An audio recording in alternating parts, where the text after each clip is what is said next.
Assalamualaikum. Saya Kamara binti Abdul Karim, matrik nombor 274779 daripada kampus Kuantan. Okey, sebelum saya bercerita lebih tentang apa yang saya faham berkenaan dengan negara bangsa, sebelum tu saya nak jelaskan apa itu negara dan apa itu bangsa. Negara adalah entiti politik ataupun geopolitik, manakala bangsa adalah budaya ataupun etnik. Negara dan bangsa ni dia adalah berkait rapat ataupun berkaitan. Dia bila adanya negara dan di situ juga ada bangsa. Contohnya di perkampungan A ada, maksud perkampungan A ni kita panggil dia negara. Dan orang yang tinggal di situ, yang ada bahasa dia, yang ada budaya dia, yang ada etnik dia sendiri, kita panggil sebagai bangsa. Tu maksud budaya bangsa. Okey, pada zaman negara bangsa ni, konsep dia macam ni. Negara bangsa ni adalah sebuah negara yang berdaulat dan bebas dengan penduduknya mempunyai kesedaran bahawa mereka ni adalah milik bersama, berasaskan bahasa, adat, tradisi yang sama, mempunyai pemerintahan diorang sendiri, sempadan wilayah dan hak untuk mengubal undang-undang sendiri. Contoh negara bangsa pada peringkat awal dulu ada dua, contohnya Itali dan Jerman. Okey, pada zaman moden ni hanya wujud beberapa negara yang boleh dikelaskan sebagai negara bangsa tanpa dipertikaikan. Negara-negara tersebut adalah Portugal, Iceland dan Jepun. Okey, kenapa Portugal dikenali sebagai ataupun dikenali sebagai negara bangsa? Portugal ni walaupun dikelilingi oleh negeri-negeri dan bangsa yang lain, negara ataupun bangsa Portugis ni telah bertapak dalam bentuk yang lebih kurang sama sejak 900 tahun dahulu. Maksudnya diorang dah kekal dengan diorang punya fahaman politik ataupun diorang dah kekal dengan diorang punya budaya sejak 900 tahun dahulu.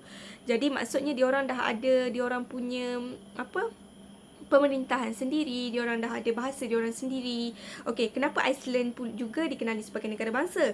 Okey, walaupun penduduknya boleh dikaitkan dengan etnik Skandinavia yang lain, budaya dan bahasa kebangsaannya hanya terdapat dekat pulau tu sahaja. Maksudnya diorang dengan daratan ni terletak jauh beribu batu. Jadi diorang amalkan konsep yang sama. Maksudnya penduduk dekat kawasan tu, diorang amalkan etnik tu, budaya tu, fahaman politik tu, pemerintahan yang sedia ada. Maksudnya sebab tu dia dikenali sebagai negara bangsa. Jepun pula contoh tradisi yang menunjukkan sebuah negara bangsa dalam amalan, walaupun Jepun mengandungi beberapa kumpulan etnik dan minoriti yang lain lah. Okey, terdapat beberapa sebab yang mewujudkan negara bangsa ataupun kenapa negara bangsa tu terwujudnya ataupun adanya negara bangsa. Okey, yang pertama adalah kemerosotan kuasa golongan feudal. Pada zaman dahulu, golongan feudal ni ataupun golongan bangsawan, penguasa autonomi tempatan, golongan adat, landlord gereja ni merupakan golongan yang sangat berpengaruh dari segi politik pada zaman pertengahan. Pengaruh golongan ni merosot kerana timbul kesedaran politik, idea kedaulatan bangsa dan penyatuan negara bangsa dan keinginan supaya wujud kuasa autoriti tunggal dalam sesebuah negara. Kesannya sistem feudal tidak lagi diterima oleh masyarakat Eropah. Contohnya di England, Raja Henry sendiri telah berjaya menggubal undang-undang baru yang melarang golongan feudal memakai pakaian khas, melarang menubuhkan tentera sendiri, melarang membuat lambang kuasa yang khas dan lain-lain. Maksudnya raja akan ambil alih apa yang telah dibuat oleh golongan feudal ataupun golongan bangsawan ni lah. Jadi pengaruh diorang ni raja dah ambil. Jadi diorang akan mengamalkan satu sahaja politik, satu sahaja etnik, satu sahaja budaya. Okey, yang kedua, perkembangan zaman Renaissance. Akibat berlakunya zaman Renaissance telah mengubah sikap dan pemikiran orang Eropah tentang perasaan kebangsaan dan kesetiaan kepada negara mereka. Macam sebelum ni, masyarakat Eropah memberi kesetiaan kepada golongan bangsawan yang menguasai wilayah tersebut dan kawasan yang tersebut. Tetapi pada zaman Renaissance telah berjaya menyatukan semua bangsa di Eropah dan sebuah negara yang sebelum ini mengamalkan undang-undang, cara hidup, sikap dan pemikiran, bahasa dan sebagainya. Maksudnya pada zaman pertengahan tu, bila wujudnya zaman Renaissance, ianya dah berjaya untuk satu padukan penduduk Eropah tu. Yang ketiga adalah kemunculan kerajaan monarki kebangsaan. Kemunculan kerajaan monarki baru pada abad 16 melalui sokongan rakyat dan golongan pertengahan melahirkan raja berkuasa mutlak dan membawa kepada pembentukan sesebuah negara bangsa. Kebanyakan raja monarki ini mengekalkan kuasa melalui pemerintahan berpusat, sistem dinasti, perkahwinan, peperangan, komplot dan penaklukan.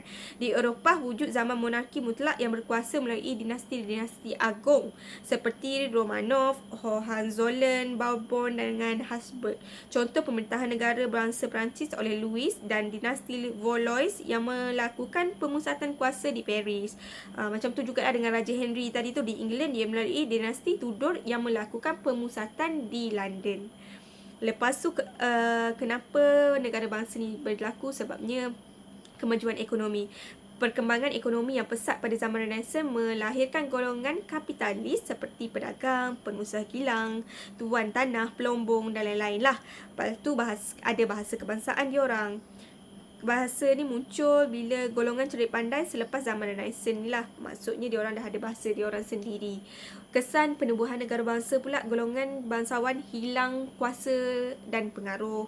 Lepas tu kemerosotan golongan gereja, pemusatan kuasa.